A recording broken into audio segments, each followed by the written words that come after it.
So timestamps exist in case you just want to skip forward. Otherwise, as you see on screen, just remove 25 million because koi fish technically doesn't count. And yeah, it's about 8 million. So for anyone else though, just play normally and don't go crazy. I promise you, especially if you want to just do more in this event, which will become permanent in 1.3, yeah, just stay calm and don't go crazy, because I promise you, if they give you 3 million and you just and you're coming in after 1.3, you don't want to blow that 3 million because it cost 1 million and some change to enter into Coral Hall. My advice is to hold on to at least 1.6 million, because there will be lots in which you will regret not having that much. So, but yeah, just getting into the meat of the video.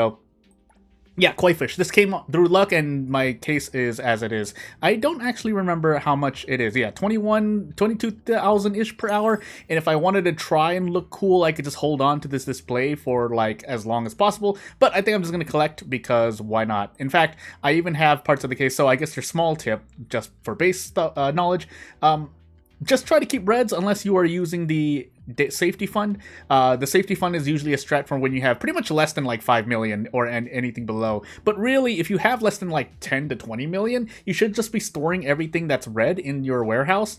And once you go below, basically through the Coral Hall, when you get a good lot, or you know, if you want to stay in Chill Hall for a couple and then you go under 100,000, you grab your safety fund and do whatever you want. You can buy your device sets and then just get them for quote unquote, I'm doing air quotes in real life, free, because you can do 5 times 200,000, 1 million per day. So you pretty much can just buy some devices and then just continue with the, as I mentioned earlier, 1.6 million and work with that until you fill up your warehouse and you essentially have enough money to do whatever you want. You don't have to go into Pearl Hall. In fact, Pearl Hall sometimes has long queue times, in my experience, so shrug. So that's why I'm saying what I am saying now. Otherwise, just to go over what I went over the last video, really just want to talk about Jiuyuan and Hotori. So Jiuyuan, amazing. So when you have the situation set up, otherwise good for catching high value lots. And by this I mean, so if there is a red collectible in the lot, I'm gonna call them lots by the way,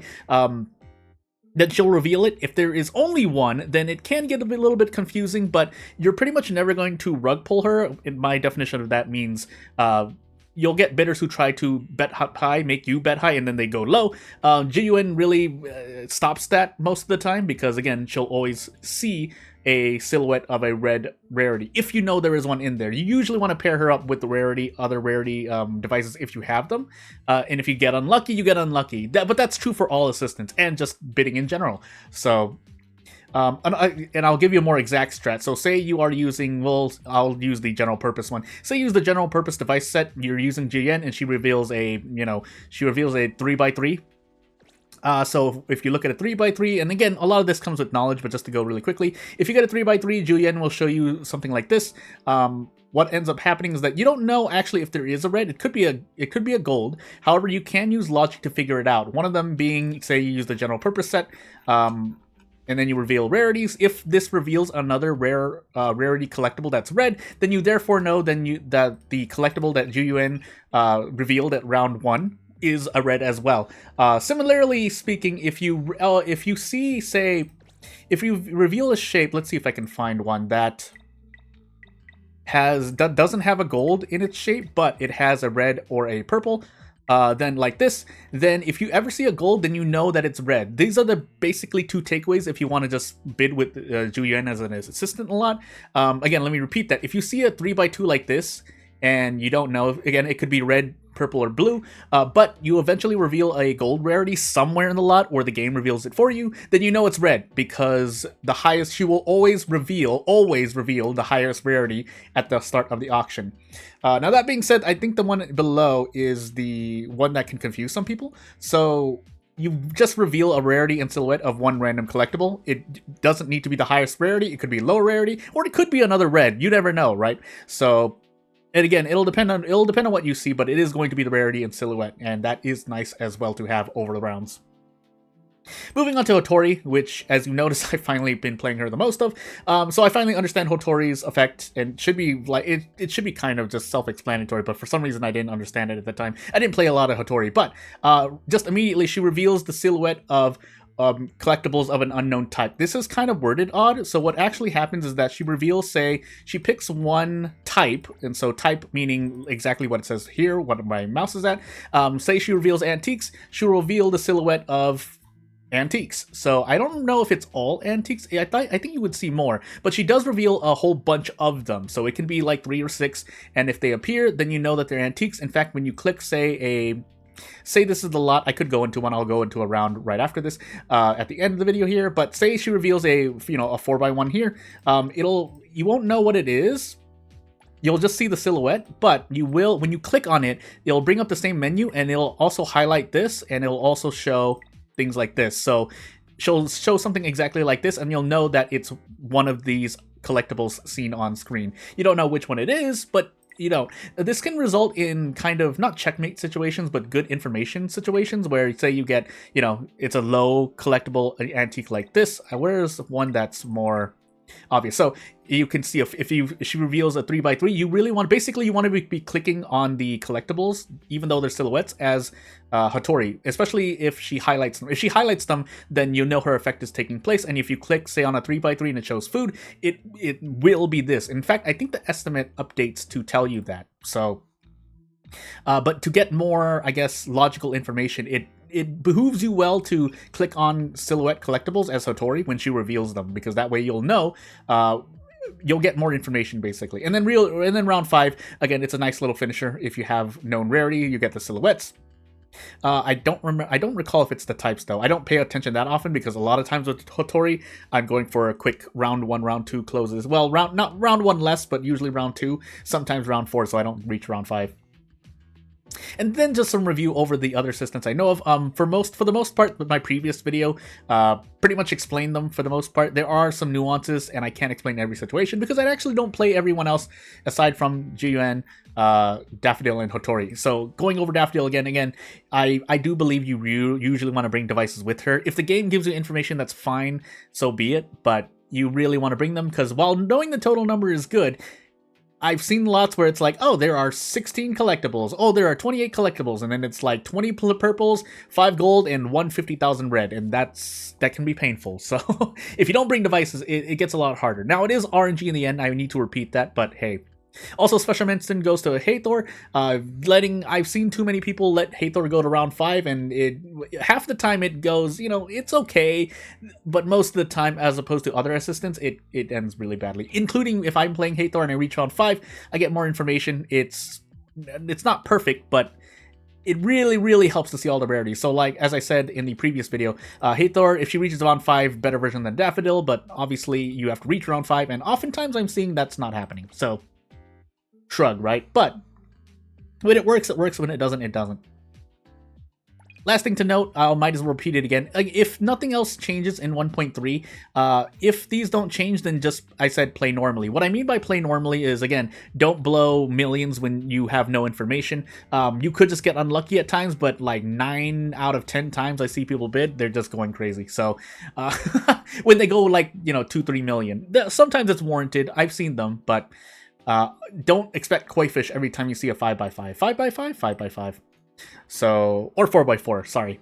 But, again, the trick about the koi fish is that even if you bring an anomaly reveal, you won't know because it could just be whale song. Oftentimes, it's whale song. And, again, I got lucky with the golden koi because I didn't expect it to be there. It was a big lot, I'm pretty sure. I don't have the recording of it, but meh.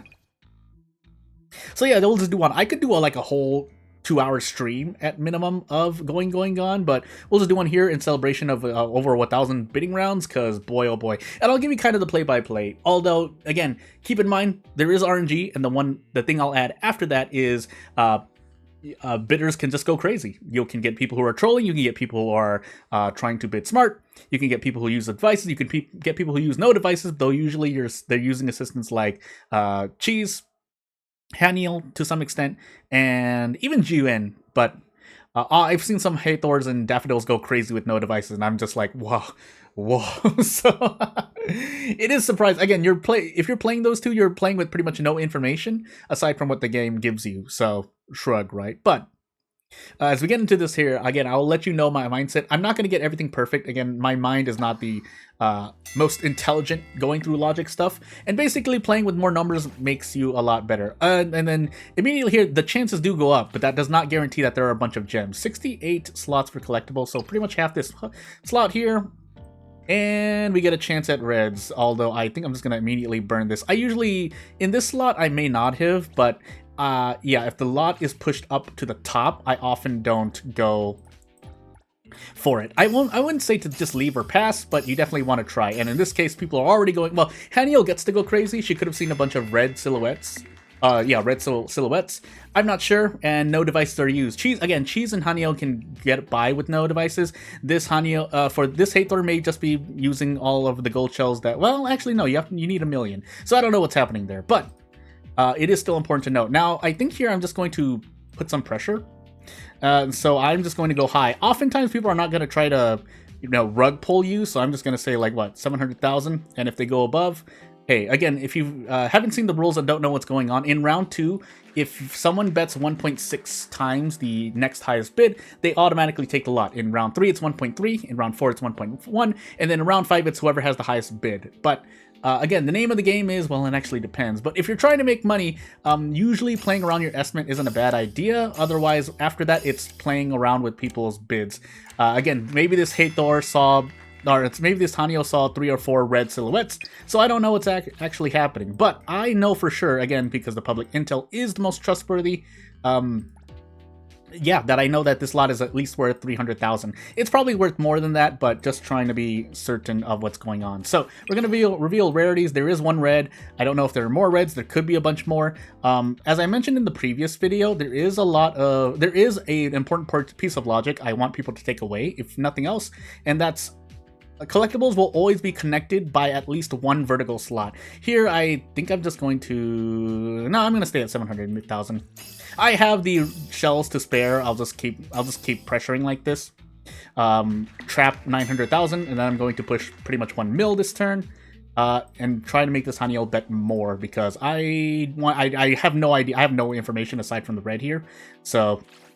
shrug. And then with that information, so the 9 slot actually is useful at times, especially if you see 3x3s, because then you can get a clue as to how many there are, since it said 30,264. The only exception is, what happens if you, for some reason, if there are 2 versions of it. So I'm going to bet over just to trap 1 million. And after this, I'm probably just going to do a rug pull because I have no information. Haniel never used... She used a single collectible, but unless those 5 included a bunch of reds, I'm not sure what's here. So, shrug, right? So, with that said, if you can logic out some slots and how reds may look, you could say, hey, this is 300,000 plus, another 200,000 there, plus the 300,000-ish I revealed. So this lot is about, like, in my mind, 560,000, but I don't know for sure, right? And then this, this Hathor is either memeing or just, stuck on betting the amount that she's betting. So I'm just going to go under. If I make money back, again, I use the 50,000 device, and you're like, oh, you might say, Jordan, you just lost a bunch off of that. And I'm just like, at this point, you're kind of just in for the you're in for the profit, not in for the show, in for the profit, and just to try to mitigate losses, because you will get crazy bidders who just trap a certain value, and so they're sitting there shrugging. But yeah, as I said, again, there could be magic reds. In fact, I'll do another one just to show you and to explain that point. So that's just a self-term. The game doesn't exist anywhere. But what I mean by magic reds, if I ever do a going, gone big video of a bunch of rounds, magic reds are what I call basically blind guesses. I do them as well. And so I'll say, oh, I hope there's a magic red here, because you don't know. You don't know. RNG says, hey, this lot can have, 3 reds, but they could all be 50,000 1 slots. Or another one could be, oh, you see 10 collectibles and there's 1 red, and you're like, oh, you're confident this lot is worth 700,000, and then suddenly there's an antique suitcase and it's worth 1.2 million shells. So very weird thing. It is interesting to see, but the most important part is, yeah, you don't go negative. And if you are going to go negative, either because someone outshells you and you're trying to go high and bad things happen, or you use a big device set. So say you buy a 200,000 shell device set and you just see nothing, or you just happen to go on a lot. There are ways to mitigate that. I'll tell you in a moment. But basically, yeah, you're losing 200,000. You might as well try to mitigate some of those losses by having someone bet more, or still being in the game, and maybe you make it out with some profit to mitigate that loss. But the real way, in my opinion, to avoid the device set loss on profit is to try and suss out lots that might not be high value. So what I mean by that, again, I don't mean exit, which I've tested out before. It actually doesn't count towards a round when you exit, but you might as well stay in the auction and play around your estimate and be safe, because you never know, right? You never know. So in this case, let's see, we got a bunch of goods. I don't know what's actually in here. I'm gonna hope that this lot has something, and it kind of does. I know it's worth 400,000. I'm gonna take a risk here, and the risk is if anyone goes crazy and goes like 700,000, which means they'll take this from me. But yeah, if the lot doesn't, so say all I saw was like a 3x3 up top and then like two slot items on the top, then I might say, okay, there's a better chance it's a low value lot. Again, this is mostly because of the logic I put forth earlier, where collectibles are always connected by at least one vertical slot. And so again, if you see collectibles all the way down there, that means they're a lot. Now, that doesn't mean the lot itself is like 1.2 million shells, but it can mean that it has there's a lot higher chance that it is worth a lot more. Oh my sweet goodness. Well, and again, the opposite side of it. So say you pass, even passing is okay in my opinion if you're trying to save on the device set, but usually you want to stay in the auction. But if you have to pass, sometimes there are moments when the lot suddenly becomes like 1.2 million because there are magic reds that just exist. Again, you get a surprise antique suitcase, you get 3 vertical 300,000 fish. You get the point. At this point, often I like to use rarity. You can do anything you want. Again, it's all RNG at this point, and pain. So this might actually be a Giovanni statue, but I don't know for sure. And if it is, it's a gold anyway. That's included as part of the gold rarity valuation device. That's why I like this device set. But yeah, I'm going to go up to 500,000. And again, to repeat, if you want to play around your estimate, you can. Usually, again, bidders do bid somewhat accurately, and they're not trying to go crazy. But again, if you want to be really safe and not lose any shells, like you only have 2 million in total for assets, yeah, I say just play it safe. I'm going to do some quick math here. I'm going to say 20,000, so we'll go up to 55. This might be over the estimate, but I'm assuming maybe there's a red here. So when I make this bid of 550,000, I'm basically saying, to myself at least, there's a red somewhere here that is worth it. The minimum value a red collectible can be is, I think, 50,000. So just a quick number to put in my head. Well, actually 30,000, but usually you're gonna get something that's a lot higher than 50,000 or 50,000 in general. So shrug, right? Do I take this? No, I didn't.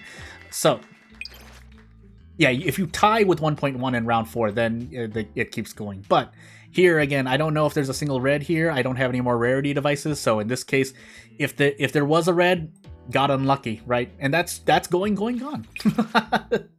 Again, there's a lot more logic you can play out here, but for the most part, again, this could be the wreath. If it is the wreath, then this lot is worth at least 600,000. But if there's no wreath, then it is, again, worth pretty much the estimate that you see on screen. So I'm actually gonna go like 456,000 and just go exact numbers, and we'll see what happens. And then something you can immediately see is if the shells change. The shells immediately update when the bid closes if the person lost profit. You probably should have seen at the top right. If it doesn't, and the other sign is that you click on the collectible as the bids are going out and you can't, bring up the screen, then it means the bid is over anyway. Again, there are small things like this that if I had the chance to criticize here and there, I would. I do have some opinions, but without further ado, I want to keep this video short. Enough of me yapping. So if you have any questions, comments, concerns, criticisms, even advice at times, feel free.